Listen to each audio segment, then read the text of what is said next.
दारू में ऐसी कौन सी चीज मिली होती है कि उसको पीने से पाप हो जाता है? अगर आप पी के कुछ गलत कर रहे हैं तो फिर गलत है लॉजिकली, तो फिर पाप क्यों? और अगर दारू में नशा चुकी होता है, अगर वो पाप है, तो फिर तो पुड़िया खाना, सिगरेट पीना, सारी चीजें पाप में आ जाएंगी। पाप अलग विषय है, अभी मैं समझा देता हूँ आपको। जब हमारा देश गुलाम था जी, तो एक अंग्रेज ने एक पंडित जी की कनपटी पे बंदूक रखी और अंग्रेज ने कहा, ये पंडित जी यहाँ आओ, तुम बड़े पुजारी हो? हाँ पुजारी हूँ। हिंदू हो? हाँ। आज मैं तुम्हें गोली मारूंगा। पंडित जी बोले, क्यों मारोगे? बोले, आज 4 चीजें तुम्हारे सामने हैं।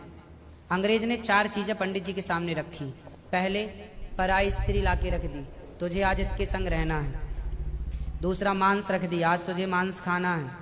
और तीसरा, ढेर सारा सोना रख दिया। इतना सोना तो रोज भीख मांगता है ना, ले जा सोना। और चौथी, दारू रख दी, शराब। इन 4 में एक चीज तुझे लेनी पड़ेगी, नहीं लेगा तो गोली मारूंगा। बोल क्या लेता है?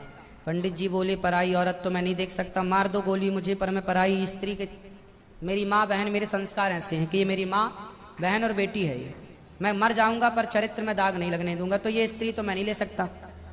अब मांस भी मेरे धर्म के खिलाफ है, आप गोली मार दो, मैं ब्राह्मण हूं, मैं मर जाऊंगा पर ये धर्म नहीं छोड़ूंगा।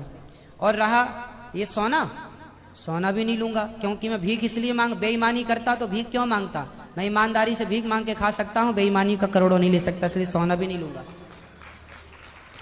हाँ, पंडित जी को लगा ये तो पानी है, दारू शराब, उनको दारू पानी लगा, ये तो पानी है। पंडित जी को बेचारों को पता नहीं था कि दारू का क्या मजा है। अब उनको लगा ये पानी है, पिएंगे निकल जाएगी। पानी समझ के पंडित जी ने बोला कि चलो, गोली कनपटी में बंदूक रखा है, चलो पी लेते हैं, अभी निकल जाएगी शाम तक। पंडित जी ने दारू पी, और जब दारू पी ली तो दारू जब पी तो नशा चढ़ा। और जब नशा, शराब का जब नशा चढ़ता है तो इंसान नहीं रह जाता। जैसे स्त्रियों को, जिसको ऑपरेशन होता है ना, तो रीढ़ की हड्डी में डॉक्टर एक इंजेक्शन लगाते हैं जिससे शून्य हो जाती है। वो अंग क्या हो जाता है? कोई भी ऑपरेशन में डॉक्टर आपको शून्य कर देता है। उसी तरह शराब आपके मस्तिष्क को, आपके सोचने विचारने की क्षमता को शून्य कर देती है, माइंड को शून्य कर देती है। आप ये निर्णय नहीं ले पाते कि क्या सही है और क्या गलत है। अब पंडित जी जब नशे में झूमने लगे तो वो उस स्त्री को छेड़ने लग गए, ए यहाँ जा, नशे में। तो यही तो प्रश्न था मेरा गुरुजी कि वो नशे में ऐसा कर रहे हैं तो गलत है। अगर जो बोलते हैं हम जेंटलमैन पैक पीते हैं, हम 2 पैक पीते हैं या 3 अच्छा ये बताओ, नशे में करने लगे तो गए, वो नशा आया कहाँ से?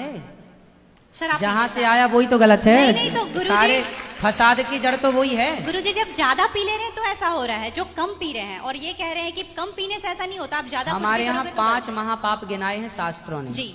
5 महापाप, उनमें से एक शराब है। शराब है, हाँ। शराब को महापाप इसलिए कहा गया है, ये बुद्धि भ्रष्ट, शराब पीने वाली की बुद्धि सात्विक नहीं हो सकती। आप शराब पीजिए, आप शराब पीने वाला व्यक्ति आध्यात्मिक नहीं हो सकता। जो ईश्वर से कनेक्टिविटी है, जो हम आध्यात्म जगत की बात करते हैं, देखो आप शराब पीने के, शराब लोग क्यों पीते हैं? शराब कौन पीता है? समाज में 2 किस्म के लोग होते हैं। एक वो होते हैं, जैसे मैं सात्विक हूं, आप सात्विक हैं, आप चाहते हैं कि मैं भजन करूं भगवान का, ज्यादा हाय हाय नहीं, शांत खुश भगवान के चिंतन में। एक तो इस प्रकार का आदमी है भगवत चिंतन में, वो ज्यादा खाता भी नहीं।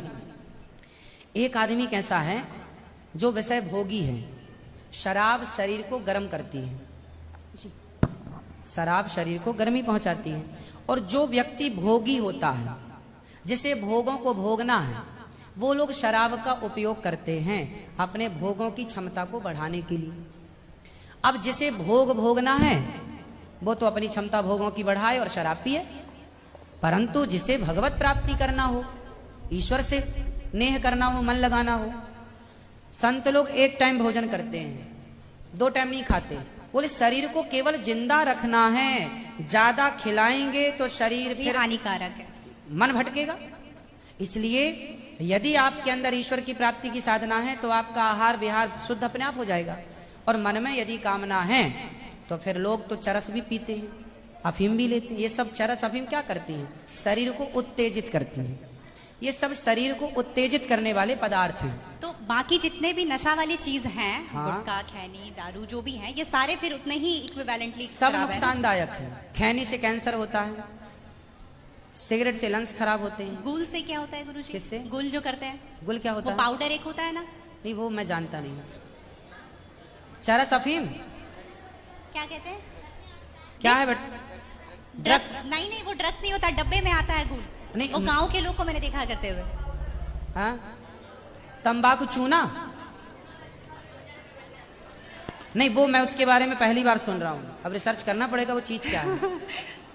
मतलब कुछ भी नशीला पदार्थ देखो गलत तो गलत है। सब गलत है। सब गलत। शराब कौन सी सही है? सिगरेट कोई पिए तो कौन सा समझदार है? आप खैनी खाएं, गुटखा खाएं, अब कौन सही? इसे कौन कहे? मूर्ख ही सही कहेगा, खाने वाला ही सही कह सकता है। तो मतलब सब इक्वली उतना ही पाप है। पाप पुण्य अलग विषय हो गया। नहीं गुरुजी, आप कहते हैं कि दारू शराब भी- को पाप माना गया है, बाकी ये चीजों सारी को- चीज पाप के अंतर्गत है। अब सेहत खराब हो ही जाएगी। शराब के नशे को पाप माना गया है, बाकी चीजें गलत हैं। ठीक है। महापाप में शराब को लिया गया है, बाकी चीजों को गलत। सही कैसे हो सकती है खैनी और सिगरेट और बाकी चीजें? महापाप में शराब को गिना। देखो, एक होता है महापाप, एक होता है पाप। जी। महापाप 5 प्रकार के हैं, पाप अनेक प्रकार के हैं। तो पाप है, गलत है, ये सब चीजें गलत हैं। शराब महापाप है।